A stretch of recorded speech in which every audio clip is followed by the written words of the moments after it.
ça va? Est-ce que c'est en tant que femme ou est-ce que c'est en tant que moi? Qu'est-ce que c'est qu'être un homme? La relation homme-femme, avec mon mari. Est-ce qu'il y a un truc encore aujourd'hui en tant qu'homme dont tu te sens empêché? De ce congé paternité dépend tellement de choses. C'est marrant comment vous enlevez votre pull, vous les hommes. Sur l'oreiller, c'est un podcast pour parler des relations hommes-femmes, des questions d'identité, de genre, de polarité masculine et féminine. Parler des idées reçues pour sortir des schémas binaires. Tendre vers des relations plus douces, plus justes et surtout plus vraies. Derrière mon micro, vous écouterez des anonymes, des personnalités et des experts. Nous allons démêler toutes les pelotes de laine du féminin masculin. Je suis Caroline Loisel. Soyez les bienvenus sur mon podcast, Sur l'oreiller. Bonjour Clara. Bonjour.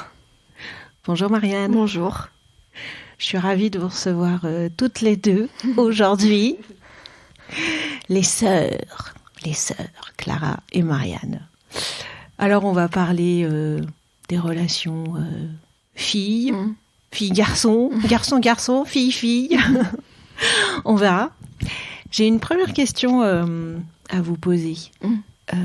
Vous, en tant que fille, jeune femme, déjà vous me direz comment vous vous définissez et en quoi vous vous ressentez plutôt du genre féminin que du genre masculin. Déjà pour répondre à ta question par rapport à est-ce que je me définirais comme une jeune femme en tant qu'adulte, je parle. C'est aléatoire. C'est aléatoire parce que ça dépend en fait de la personne avec qui je parle. Au niveau de l'âge et puis même le respect, l'attitude et les mots qu'elle va employer à mon égard. Déjà le vouvoiement ça joue beaucoup. Quand j'ai une personne adulte qui me vouvoie, c'est tout de suite, je me sens un peu plus à égalité, même si je suis pas encore majeure, j'ai 17 ans. Donc là tu te sens jeune femme? Oui, là je me sens jeune femme et puis il y a des personnes ou des professeurs par exemple qui vont me tutoyer ou ce sera plus un rapport de prof à élève sur le fait que c'est une personne plus âgée que moi et qui voilà, il y a déjà une distance par rapport à l'âge et puis à la manière dont on s'adresse. Oui, c'est surtout ça en fait, c'est par rapport à l'autre, comment lui comment on se voit dans les yeux de l'autre, ouais. Si on nous appelle madame par exemple à la caisse ou c'est surtout par rapport à l'autre en fait. Puis moi ce qui me fait bizarre c'est quand c'est des passants par exemple qui m'adressent la parole et qui me disent madame et qui me vouvoient alors que ils savent pas forcément l'âge que j'ai. C'est normal d'ailleurs de dire à une jeune fille de la vouvoyer quand elle s'approche de la majorité, je pense, et de l'appeler madame. Je pense que c'est pas une question d'âge, c'est vraiment une question d'apparence plutôt. Parce qu'il y a pas un certain âge, certain pilier où c'est une jeune femme parce qu'elle a cet âge-là, tu vois. Je sais pas, ça vient par c'est naturel. Ouais, je pense.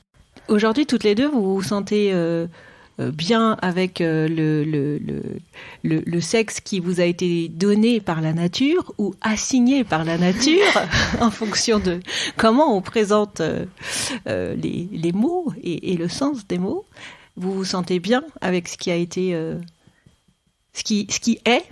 Eh bien, je me suis en vrai, pour être honnête, je me suis jamais posé la question si que je me remettais en cause, que je remettais en cause mon identité de genre, parce que pour moi c'était acquis depuis ma naissance. J'ai été éduquée dans l'idée que j'étais une fille. Non, franchement, je me sens vraiment à l'aise en tant que fille. Je pourrais jamais changer mon identité. Pour moi, c'est acquis. Et puis, comme on est fin adolescence, on commence à s'affirmer. On s'affirme dans notre identité. Moi, je remettrai jamais en cause ça. Après, moi, j'ai vu des témoignages qui disent qu'il y a des gens, même à 21 ans, par exemple, qui se rendent compte... Mais je pense que c'est vraiment aux alentours de l'adolescence où là, on commence à s'affirmer, à porter des vêtements qui sont assignés féminins. C'est autour de ces alentours-là où on sait qui on est, quoi. On commence à savoir qui on est. Moi, j'ai jamais eu de problème, jamais remis en question. Je suis très bien comme ça. Est-ce qu'autour de vous, dans vos amis, dans vos proches, dans vos classes, il y a des personnes qui s'interrogent sur le sujet et est-ce qu'elles se sentent à l'aise d'en parler librement et comment ça se passe ? Oui, nous, on a quelqu'un qu'on connaît depuis la maternelle et qui était, donc à la maternelle, c'était une fille. Et à partir d'un moment, on voyait bien que les vêtements, la façon de se comporter, les relations aussi, l'entourage, faisaient que on l'identifierait plus comme un garçon. C'est ça. Et à un moment donné, on s'est rapprochés, on est devenus amis. Et cette personne a été plus à l'aise avec nous et nous a dévoilé, nous a dit qu'il se sentait garçon. Ouais, au début, c'était caché parce que c'est un sujet tabou de nos jours. C'est vrai que on est encore un peu, on va dire, on prend nos distances par rapport à tout ça parce que forcément, c'est pas quelque chose qu'on avoue comme ça de nos jours. Et puis surtout que c'est, alors à cette personne, sa famille, elle est pas très, comment dire, elle supporte pas trop ces choses-là. Enfin, même, elle n'est pas du tout informée. Donc, c'est déjà une grosse crainte de l'avouer ouvertement à ses parents. Et puis, c'est quelque chose qu'elle ne nous a pas forcément avoué directement. C'est nous qui avons eu des soupçons au départ parce que c'est vrai que sa manière d'exprimer en fait son genre à travers ses vêtements, à travers même sa façon de se définir, on s'était posé la question et en fait on a amené la chose tout doucement parce qu'on savait que c'était compliqué pour cette personne. Donc on lui a fait une peinture. On lui a fait une peinture avec le symbole du papillon. C'est la métamorphose, c'est la transformation. Et en fait on voulait vraiment l'amener à penser que... On lui donnait des perches quoi, vraiment pour lui montrer qu'il n'y a pas de souci. Vous lui avez offert, en fait, c'est une peinture, c'est une peinture qu'on a faite. D'accord. Et voilà, il y a un papillon dessus et c'est symbole de la transformation, quoi. Et en fait, c'était un message qu'on avait écrit sur la peinture en coréen. Et il fallait que la personne, du coup, cherche la traduction. Et après, vienne nous dire en message sa réponse, ce qu'elle avait trouvé. Et puis, c'est à partir de ce moment-là qu'elle s'est un peu plus ouverte à nous par rapport à ce sujet. Et qu'elle nous a fait son coming out. Voilà. Et du coup, maintenant, avec elle, alors c'est c'est personnel, c'est entre nous parce que elle est pas encore out à tout le monde. On la qualifie en tant que garçon. Donc on emploie il, voilà. Mais du coup, devant les autres, comment vous faites puisque si tout le monde n'est pas complètement informé? Ouais, on adapte notre manière de s'adresser à cette personne en fonction des personnes qui sont informées. D'accord. Donc ça demande d'être attentif. Très attentif. Ouais. Ah, c'est précieux, vous êtes très précieuse pour cette personne. Et dans quelles conditions vous lui avez offert cette peinture? C'était après le confinement. Oui. C'était après le confinement. Je pense que le confinement a vraiment remis beaucoup de choses en question. Donc je pense que ça l'a aussi aidé à se questionner. Et après le confinement, on s'est tous revus, avec des amis. Et voilà, donc on avait envie d'offrir quelque chose. On voyait que ces temps-ci, c'était évident, quoi. Et du coup, voilà, on voulait lui montrer qu'il n'y a pas de souci avec nous, qu'on est vraiment prêt et prête à l'accueillir. À l'accueillir comme il est. Et puis, ça doit être compliqué parce qu'en fait, c'est quelque chose qui était en lui depuis longtemps. Et il a eu du mal déjà à se l'admettre lui-même et de le cacher en entendant tout ce qui se disait, que ce soit à la télé, même il n'y a pas beaucoup de représentation de ça, donc c'était compliqué à gérer tout seul. Alors en parler, même si on était super proches, c'était quelque chose, une barrière à franchir, quoi. Donc c'est pour ça que c'était important de faire, de lui tendre une perche de notre côté, quoi. Et voilà. Comment il l'a reçu alors ? Alors, c'est moi qui, d'abord, en fait, c'était un soir de confinement, je crois. Et d'un coup, je reçois un message de sa part. C'est comme un aveu, quoi. Il me dit qu'il a quelque chose à me dire. Et on commence à parler de ça. Je me sens homme depuis quelques temps. Non, pas depuis quelques temps, mais je me sens prêt à le dire. Donc voilà, donc j'ai vraiment bien accueilli la chose, je lui ai rassuré. Il voulait aussi être rassuré de son côté pour savoir si nos amis qu'on a en commun, il n'y aurait pas de problème, est-ce qu'ils vont bien considérer la chose aussi. Donc je l'ai rassuré, je suis au courant, je sais comment sont nos amis et tout ça. En tout cas, vraiment, le fait de rassurer, c'est important. J'ai bien reçu la chose, j'ai hyper bien compris. Et puis, ça se voyait déjà et je savais déjà, j'avais des doutes. Et voilà, quoi, franchement, il n'y a pas eu de problème. Clara, tu veux rajouter quelque chose ? Je pense que Marianne a tout dit. C'est vrai que on s'est préparé à accueillir la chose et à lui montrer que voilà, il n'y avait pas de problème, il n'y avait pas de tabou et qu'on serait là c'est un peu une sorte de combat en fait, combat de l'identité, de s'affirmer autour des autres et puis surtout auprès de ses parents parce que c'est toujours pas fait. Et je me demande vraiment si ce sera fait un jour parce que c'est pas gagné. Mais franchement, je suis vraiment reconnaissante. Enfin, c'est plus... il doit être reconnaissant de son côté de nous avoir... qu'on l'accepte tel qu'il est, mais moi aussi, je suis reconnaissante juste qu'il puisse être lui-même auprès de nous, quoi. Et puis, voilà, je suis fière de lui parce qu'il s'affirme. Vous êtes un refuge, en tous les cas, pour cette personne. On a l'impression, oui. On va se prendre une petite tisane. Et du coup, en pensant à cette personne, puisqu'elle a été le sujet, et du coup, ça sera un message pour cette personne, vous pourrez lui transmettre. Allez, je vous laisse piocher une tisane. Alors, Marianne, qu'est-ce qu'il y a écrit sur la tisane ? J'accueille la vague des émotions. Waouh.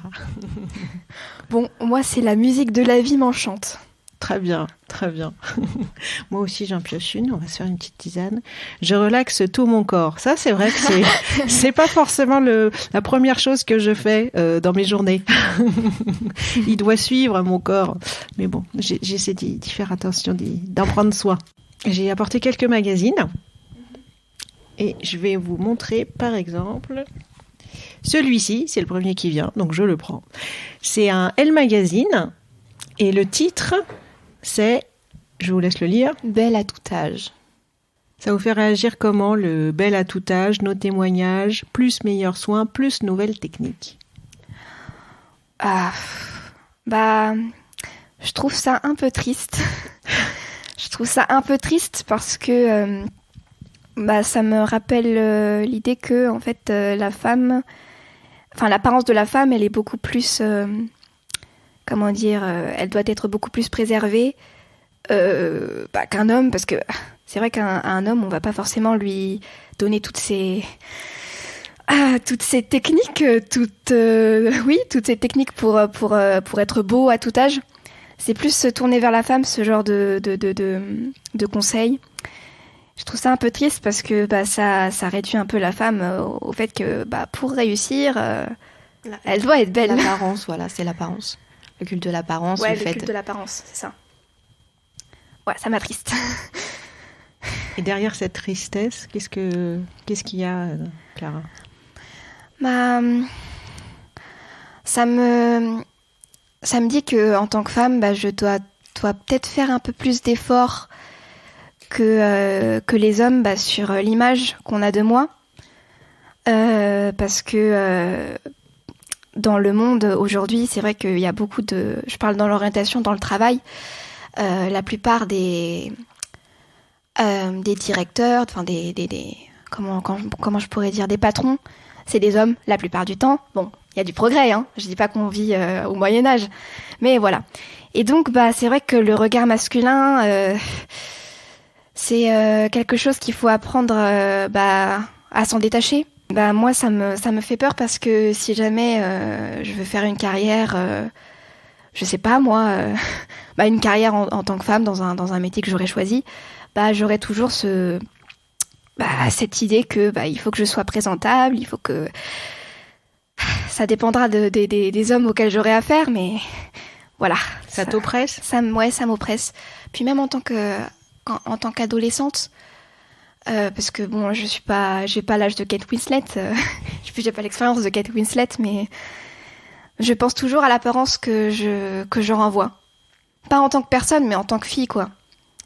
Si je me détache les cheveux, si j'ai pas trop de boutons, si des fois j'ai juste la flemme, je me mets en survêt et tout, et ça me, quand je regarde des garçons passer, bah, je me demande qu'est-ce qu'ils pensent de moi, quoi. Parce que je suis en survette.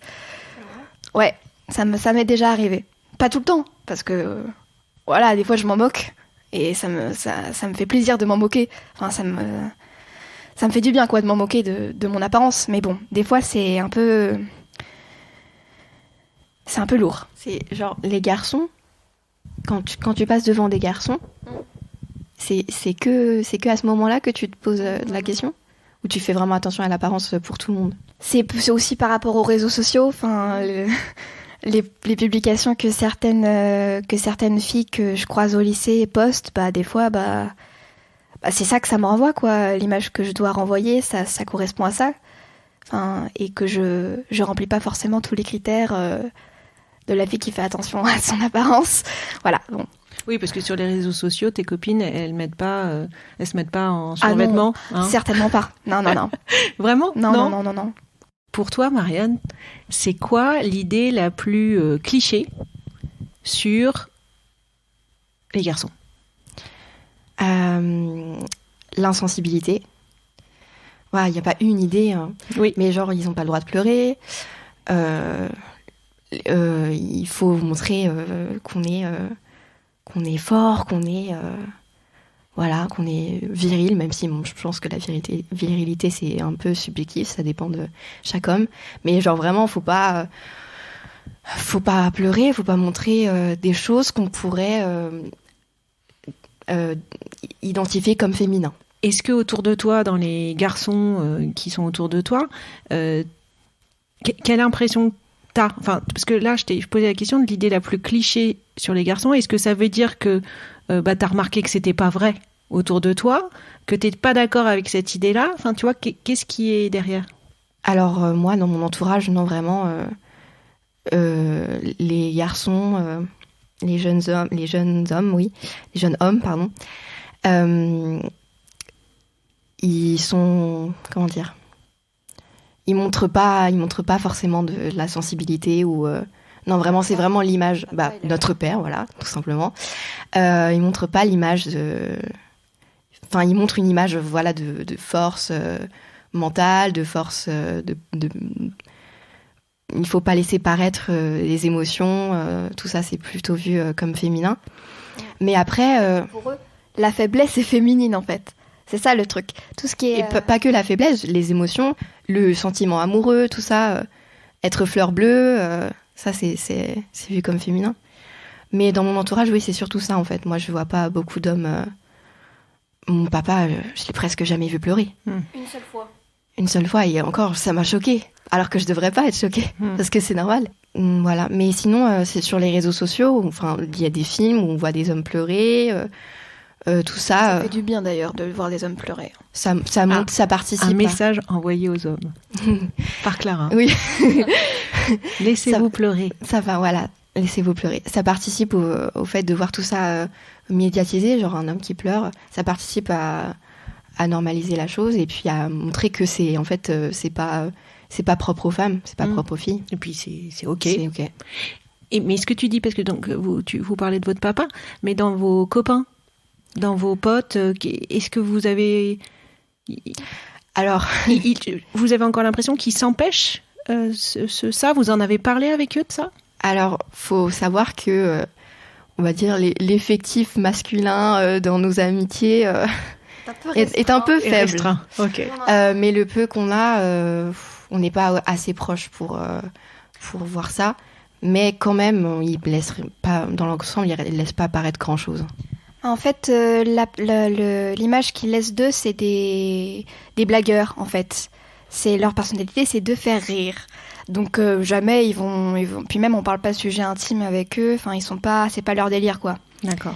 Puis même, j'imagine, pour le peu que je les ai entendus parler avec leurs potes, ils parlent pas non plus de sujets super profonds. Enfin, comment dire. En tous les cas, vous avez pas accès à ça. Non, aujourd'hui. Okay. On n'a pas accès à ça. C'est ça. Très bien. Clara, le cliché, le stéréotype qui t'énerve le plus et qu'on attribue aux femmes qui t'énerve. Un seul, allez. Celui qui t'énerve le plus. Le stéréotype qui fait que toutes les femmes veulent fonder une famille. Voilà. Ah, ça c'est un gros... Que si on est femme, faut profiter du fait qu'on puisse enfanter. Voilà. Que c'est la case par laquelle il faut passer. Voilà. Quelque chose de normal pour une femme, c'est de donner naissance à des enfants. Puis enfant, on nous dit, quand tu auras des enfants, tu comprendras ce que c'est. Ah oui. C'est vrai, je l'avais oublié cette phrase. Elle est conditionnante. Hein, ah bah j'avoue, oui, mais oui. Parce que si j'en ai pas, je saurais pas. Oui, c'est ça. En fait, on insinue, on admet le fait que quand tu seras grande, tu auras ta famille, il faudra t'en occuper, voilà. Bah, du coup, ça nous conditionne dès qu'on est gamine, quoi. Puis même jouer au papa, à la maman, voilà, des jeux comme ça. Oui, c'est vrai. Et Voilà. t'as souvenir de ça? J'ai totalement souvenir de ça. Ouais. Bah, depuis petite, en fait, j'ai la volonté, enfin pas la volonté, je sais pas encore, mais je me mets dans la tête que j'aurai des enfants plus tard. Et donc, je passais mon temps à chercher des images dans les magazines de maisons, des trucs comme ça, pour mon chez-moi plus tard. Pour t'imaginer. Ouais, pour m'imaginer, voilà. Okay. Que pensez-vous de la fameuse phrase qui finit beaucoup de contes, que vous avez certainement lu, hein? Ils vécurent heureux et eurent beaucoup d'enfants. Si vous deviez la réécrire. Ils vécurent heureux. On enlève le « et eurent beaucoup d'enfants » parce que vivre heureux, on peut avoir beaucoup d'enfants et vivre heureux, et on peut ne pas avoir beaucoup d'enfants et vivre heureux quand même. Oui, fonder une famille, c'est pas le truc à avoir pour accéder au bonheur, quoi. Tu peux accéder au bonheur par toi-même. Alors, ils vécurent heureux ils vécurent heureux et vécurent leur vie comme ils l'entendent. Ça marche. Tiens, je vais vous laisser piocher une carte dans ce jeu Dixit. Et on va se dire que cette carte, elle va vous aider à définir ce que ce serait une femme pour vous. Allez, vas-y. Marianne, je te laisse en piocher une. Celle qui t'inspire, celle qui vient à toi, là, tout de suite. Alors, je vois une figure un peu humanoïde, lumineuse, très lumineuse, comme un soleil forme humaine, entourée de formes un peu moins humanoïdes et moins lumineuses. D'accord.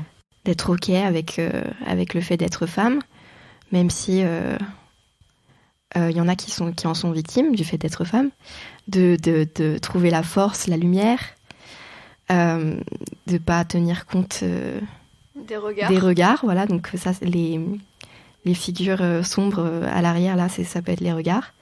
Voilà, de toujours briller, de pas, même si on sait que ça peut être un désavantage, le fait d'être femme, mais on va pas se le cacher. Et on continue de briller, on continue de rester forte. Toutes ces figures autour de cette petite femme flamme. Il y a plein d'yeux, donc oui, comme tu disais, Marianne, ça peut signifier les regards, et puis même ils sont un peu dans l'ombre, donc ça peut être en fait tous les regards un peu péjoratifs, toutes les insultes, tous les fardeaux, tous les stéréotypes, tous les regards négatifs qu'on peut porter sur la femme, sur sa faiblesse et tout, mais malgré ça, oui, comme t'as dit, Marianne, oui, on continue de briller à notre façon, et puis on continue notre chemin vers la lumière, voilà, en espérant que ça change, qu'on continue de progresser, voilà. Alors, justement, qu'est-ce que vous voudriez qui change le plus dans la pelote de laine, là, qui tisse des liens masculins et féminins? Vous voudriez, s'il y avait un truc, là, qui serait urgent de changer? Là, je pense à un truc en particulier, c'est cette croyance que l'amitié fille-garçon finira toujours par devenir ambiguë. Que, une fille et un garçon, vu qu'on est dans une société un peu hétéronormative, et du coup... c'est pas possible, que ça finira toujours, ça finira toujours par devenir ambigu, que c'est pas possible. Un truc que j'aimerais qu'on change, c'est les salaires. Voilà, c'est le truc le plus flagrant. Des salaires entre les hommes et les femmes. Les salaires, et je pense que ça changerait déjà beaucoup les mentalités, comment on fonctionne. On n'aurait plus à se poser la question niveau performance, de décrédibiliser un peu la femme parce qu'elle gagne moins que l'homme. Voilà. Je pense que ça pourrait être une avancée dans les mentalités. Voilà. Ouais. Aussi, la prévention sur les violences sexistes et sexuelles. Parce que les femmes en sont victimes, majoritairement, mais surtout les femmes. Et ceux qui font les violences et tout ça, c'est en général les hommes. Enfin, c'est les hommes. Plutôt que... vaut mieux prévenir que guérir, quoi. Vraiment s'attarder sur la prévention et pas que prévenir... Enfin... faire une prévention que pour les femmes où on nous dit qu'il faut faire attention, qu'il faut se protéger, qu'il faut... voilà. Mais une prévention aussi pour les hommes. Ouais. Prévention sur la diriger plus vers sur les hommes. Enfin, pour leur dire ceux qui font les violences, quoi. Pour vaut mieux prévenir que guérir. Pour éviter tout ça, quoi. Pour éviter tout ça. Est-ce que vous avez une question à me poser ? Je sais que t'es beaucoup habituée au transport. Et au transport seul. Tu voyages seul. Enfin, je veux dire, tu fais tes déplacements seul. Est-ce que, même avec l'habitude, est-ce que des fois, le fait d'être femme et de faire ça toute seule, est-ce que des fois, t'es inquiète, t'as peur ? Parce qu'on a cette idée que les transports, c'est là où on peut être victime de violences sexistes ou d'agressions, ou voilà. Est-ce que... Moi, vraiment, j'admire les femmes qui voyagent toutes seules comme ça. Je sais que moi, je ne suis pas encore habituée à ça et ça me fait peur des fois. Et j'admire toutes ces femmes-là. Et du coup, est-ce que toi, comment tu te sens vis-à-vis de ça, de prendre les transports seule ? Et est-ce que ça te dérange la nuit ? Comment tu te sens vis-à-vis de ça ? Alors déjà, j'ai appris à découvrir que j'aimais bien être seule, parce que dans le transport seul, ça veut dire que je vais potentiellement passer des moments seuls. Et ça, c'est quelque chose que j'ai appris. Je ne savais pas que je pouvais être seule et heureuse. Déjà. Et par rapport au danger probable, potentiel, dont on parle en tous les cas, il me reste encore, et je pense que ça vient de mon éducation, mon adolescence, ça vient pas forcément des informations, mais j'ai toujours quand je marche seule dans la rue et qu'il est tard, si tu rajoutes à ça qu'il fait froid et qu'il est déjà minuit, j'ai encore un tout petit peu, mais j'apprends à gérer mon calme par rapport à ça. Il y a toujours une petite appréhension, peut-être un peu plus un regard en arrière. Alors, il y a toujours le sujet de l'apparence et de comment t'es habillée, parce qu'après, potentiellement... Et alors je fais surtout, c'est ça qui me fait penser à ça aussi dans ton propos et ta question, c'est que on a ce cliché de dire les femmes quand elles sont en jupe, en robe, ça attire plus le regard des hommes. Et figurez-vous que depuis un certain temps, je remarque que non. Il y a aussi un autre cas, donc comme quoi, nous sommes des objets de désir encore aujourd'hui, et non pas des sujets, enfin des objets et des sujets. Non, on va dire qu'on est des objets et des sujets. Ça dépend le regard, la façon dont il est posé sur toi. Et parfois, et là, on peut pas voir le regard qu'on pose sur moi, parce que je me rends compte, je porte de plus en plus des petits blousons courts. Donc on voit du coup mon postérieur beau, qui prend une certaine place par rapport à l'ensemble, mon enveloppe corporelle et qui manifestement attire beaucoup de regards. Et c'est quelque chose que j'ai découvert, j'avais pas forcément conscience de ça. Donc même en étant en pantalon, il y a des regards qui sont portés sur lui et je veux dire, je peux... Voilà, l'attention derrière. Bon, déjà, je vois pas ses regards. Et quand c'est la personne à côté de moi qui le voit, du coup, on en rigole gentiment. Et voilà. Et alors, moi, à chaque fois, je me dis, mais est-ce que c'est pas à nous aussi, en tant que femmes, moi aussi, j'aime bien regarder les postérieurs des garçons. Peut-être aussi un peu plus de se libérer. C'est toujours la façon dont t'es regardé, en fait. Mais tu vois, parce que pour moi, je trouve que un postérieur de femme, oui, c'est très joli comme un postérieur potentiel d'homme, comme un torse d'homme. Mais si je porte un regard justement d'esthétisme, d'intérêt, de curiosité de l'autre, c'est ok en fait. Enfin, tu vois, c'est versus le regard lubrique, on dirait, je pense. Je sais pas si ce mot est employé. Il faudrait que je regarde la définition, mais. Voilà, donc pour répondre à ta question, il y a toujours une petite appréhension quand même de temps en temps le soir.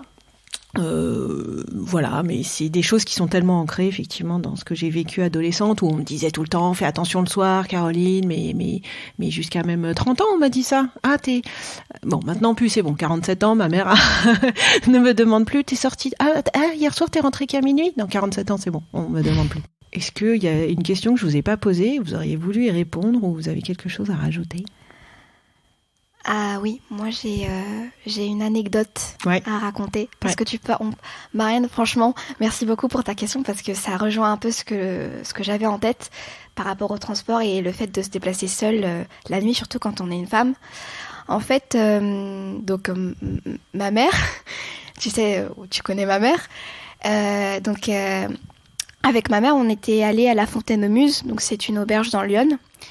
Et on a rencontré la sœur du propriétaire de l'auberge, qui est assez âgée et qui, parfois, dans la nuit, elle se réveille parce qu'elle a des grosses migraines. Et pour que ça passe, elle prend pas de médicaments et elle va se balader la nuit dans la forêt toute seule. Donc elle est âgée, je crois qu'elle a 70 ans, enfin dans ces eaux-là. Et elle m'a raconté, on était à table avec maman et elle m'a raconté un jour que même à son âge, elle faisait encore attention la nuit aux passants qui passent à côté d'elle, parce que c'est pas la seule à se balader la nuit dans ces endroits. Et moi, je me souviens que ça m'avait extrêmement touchée. J'en avais pleuré parce que je trouvais ça injuste que même à cet âge, qu'on ait encore, que cette peur, elle nous quitte pas, quoi. Et je trouve d'autant plus injuste qu'on ait peur, en fait, parce qu'on est une femme, quoi.